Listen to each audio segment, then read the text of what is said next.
नमस्कार R K Tyagi, Ghaziabad NCR Delhi. Om Sachchi Janvani Namah channel पर आपका स्वागत है। Please subscribe my YouTube channel Om Sachchi Janvani Namah and share the video as much as possible to propagate our views, our news and issues of retirees, bank retiree pensioners, and to motivate all retirees friends, to mobilize all retiree friends for further actions by retiree organizations and by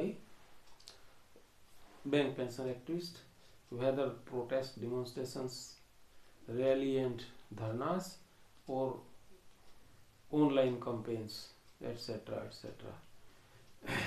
Share the video to propagate our views to public at large, all sections of society, all sections of government, all sections of political parties and government to take sympathetic and consider our issues and take positive action. तो श्री गणेश करते हैं अपने video का। ओम नमः गणेशाय। ये हमारे साथी हैं श्री जे.एल. शुक्ला, सीनियर साथी हैं, बैंक पेंशनर एक्टिविस्ट हैं बहुत बड़े। इन्होंने एक भेजा है, इसको मैं सुनाता हूँ।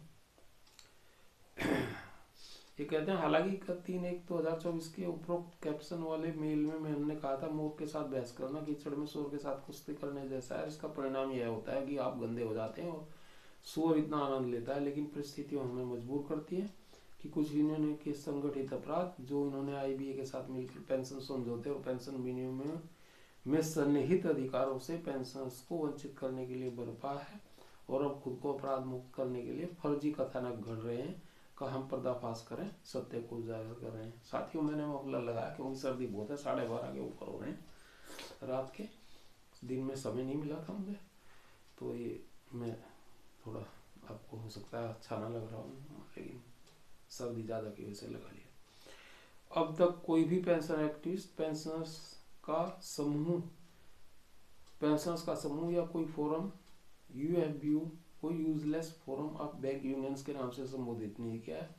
यूएफबीयू की एक घटक यूनियन जो आजकल खुद को सही और महान साबित करने के उपक्रम में मनगढ़ंत कथानक सोशल मीडिया पर डाल रही है, ने आरोप लगाया कि कुछ यूएफबीयू का उपहास करते हैं और इसे useless forum of bank unions कहते हैं।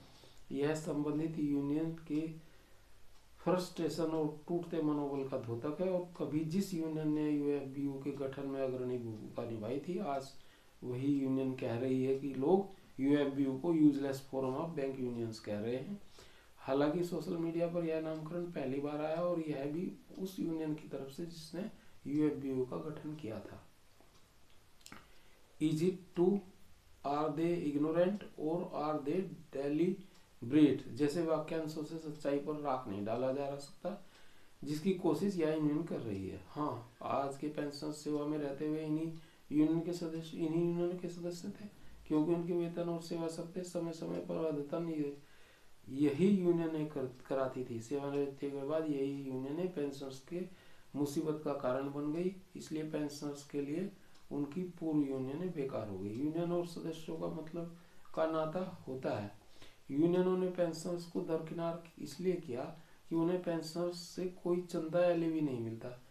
अब यूनियन ने सेवानिवृत्तियों का पेंशन रिवीजन या स्वास्थ्य सुरक्षा नहीं करवाती हैं। पेंशनर्स 2015 तक यूनियनों के पीछे चल रहे थे, लेकिन वेतन रिवीजन होता रहा और पेंशन रिवीजन कभी नहीं हुआ।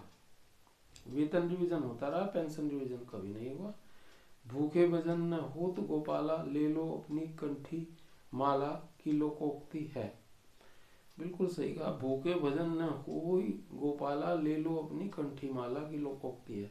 भूखे पेट भी भगवान की माला नहीं जपता। पेंशनर्स तो सामान्य इंसान है। 2015 में यूनियनों ने आईबीए के साथ मिलकर लिखित घोषणा कर दी कि पेंशनर्स का उनकी बैंकों के साथ कोई अनुबंधीय संबंध ही नहीं है। बैंकों के साथ पेंशनर्स का कोई कॉन्ट्रैक्चुअल रिलेशन नहीं है। और अब तो यूनियनों ने खुलकर यह भी कह दिया है कि पेंशनर्स कोई उनके सदस्य भी नहीं है, तो यूनियन ने उनके पेंशन रिवीजन के लिए जवाबदेह भी नहीं है। कोई भी उपलब्धि केवल यह समय तक ही प्रासंगिक रहती है। इसलिए समझौते पर समझौते होते हैं, ठहराव पानी का हो या उपलब्धियों का। एक समय बाद उसमें सड़न हो जाती है, बदबू आने लगती है, और जिस तरह बासी भोजन अग्राह्य हो जाता है, वैसे ही उपलब्धियों समय बाद अपना यथार्थ खो देती है। 100% डीए की समस्या किसने खड़ी की है? सिद्धांत से जुड़ा मामला था। डीए कंपनसेशन है। एक ही उद्योग में इसके दोहरे मापदंड कैसे हो सकते थे? या यूनियनों का फेल्योर था?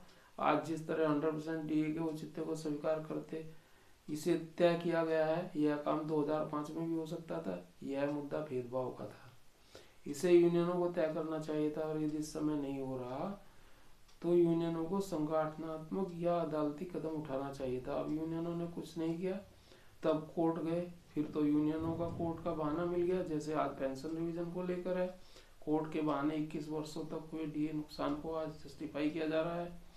यूनियनों ने पूर्वाग्रही रवैया अपना सुप्रीम कोर्ट द्वारा खारिज किए जाने के बाद यूनियन हट किए बैठी रही।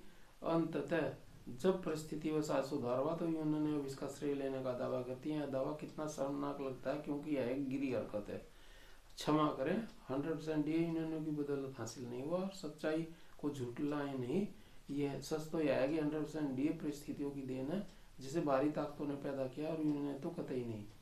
आईबीए कौन होता है बातचीत से मना करने वाला? क्या वह बैंकों का मालिक है? क्या वह नियामक है? क्या वह बैंकों का मैनेजमेंट है? आईबीए की भूमिका एक बिचौलिए दलाल की है, ब्रोकर की है। वह बैंकों की तरफ से यूनियनों के साथ सौदेबाजी करता है, और सौदेबाजी के बदले उसे कमीशन मिलता है। दलाली का पैसा, दलाली उसका पैसा है। आईबीए बैंकों का अंग नहीं है, वह कोई लीगल बॉडी भी नहीं है।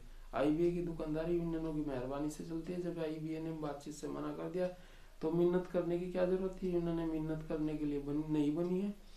उन्हें मना कर देना था कि अब वे आईबीए से बातचीत ही नहीं करेंगे। अगर ऐसा कदम उठाया गया होता तो सरकार को इसका विकल्प देना पड़ता। यदि सरकार को बैंक के चलानी थी, यूनियन ने आईबीए की चरण वंदना करती रही हैं, इसलिए आईबीए धुतकारता रहा है। स्पेशल अलाउंस का सृजन पेंशन भुगतान कम करने के लिए किया।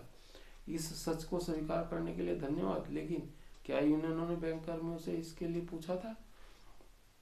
क्या यह उनके 10वें मांग पत्र में था? 11वें मांग पत्र में इस संबंध में क्या मांग रखी थी? और अंततः यूनियनों ने क्या क्या पेंशन सेवा उपरांत जीवन यापन का जरिया है, इस सेवा उपरांत जीवन यापन के जरिए को लेकर यूनियन ने प्रतिघाती समझौता किया, जो यूनियन जघन्य अपराध है। न्यायालय में विचाराधीन का मतलब विवाद को आपसी सहमति से निपटाने के लिए रोक या निषेधाज्ञा आदेश नहीं है। आईपीसी के तहत यह आपराधिक मामला नहीं है जहां पक्षकार समझौता नहीं कर सकते। अगर विचाराधीन था तो 16.4 कैसे हो गया?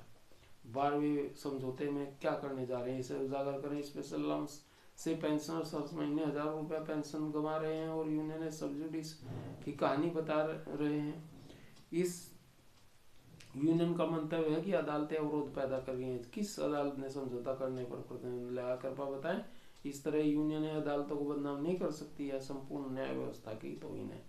अगर आपने अदालत का आखिरी विकल्प चुना होता तो कब का पेंशन रिवीजन हो गया होता? पेंशन रिवीजन बैंक का जीता जागता उदाहरण है। रिजर्व बैंक में पेंशन रिवीजन जीता जागता उदाहरण है। वहाँ की यूनियनों ने बिना समय गंवाए अदालतें गई, लड़ा, जीता, और फिर टेबल पर बातचीत कर 31/10/2017 तक का पेंशन अपडेशन करा लिया। यूनियन ने दिवालिया हो गई, उनका दिमाग खराब हो गया है। 3 दशकों से अधिक समय से पेंशनरों की मौतों का क्रंदन और बीमारियों की करहा की यूनियन ने देखी अनसुनी करती जा रही है। पेंशनर्स की अमानवीय दशा और उपजी अधीनता को साझा समझा जा सकता है। सहनशीलता की भी एक समय सीमा होती है। पेंशनर्स सब समझते हैं, वे अज्ञान नहीं है। यह जानबूझ कर की गई प्रताड़ना है। प्रयागवाणी, प्रयागराज, 6 जनवरी 2024। तो ये था उनका। उन्होंने पहले अंग्रेजी में भी मेरे पास भेजा था, मैंने बताया भी था आप लोगों को। तो ये चीजें थी, और बाकी और भी कुछ बातें हैं।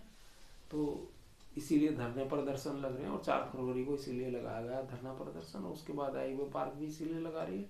तो पेंशन अपडेशन और स्पेशल अलाउंस एनोमली बहुत जरूरी है, और हेल्थ इंश्योरेंस का भी एक चैप्टर है बहुत जरूरी, वो भी सोल्व होना चाहिए। हेल्थ इंश्योरेंस का, उसमें बहुत पैसा जा रहा है हम रिटायरी साथियों का। तो आज के लिए इस वीडियो में मैं इतना ही। नमन साथियों, थैंक यू, धन्यवाद। क्रांतिकारी युवा दिन सभी रिटायरी साथियों को, सभी रिटायरी लीडर्स को और सभी बैंक पेंशनर एक्टिविस्टों को सल्यूट। सभी लोग स्वस्थ, संपन्न और प्रसन्न रहें और ठंड का ध्यान रखें। ठंड बहुत चल रही है, इसलिए मुझे मफलर लगाना पड़ा बीच में ही। और सभी लोग सपरिवार मंगल में रहें। जय भारत, भारत माता की जय, वंदे मातरम, जय सनातन समाज संस्कृति, ओम ब्रह्मा विष्णु महेश, ओम नमः शिवाय, जय हो। Thanks, are K Tyagi गाजावाद।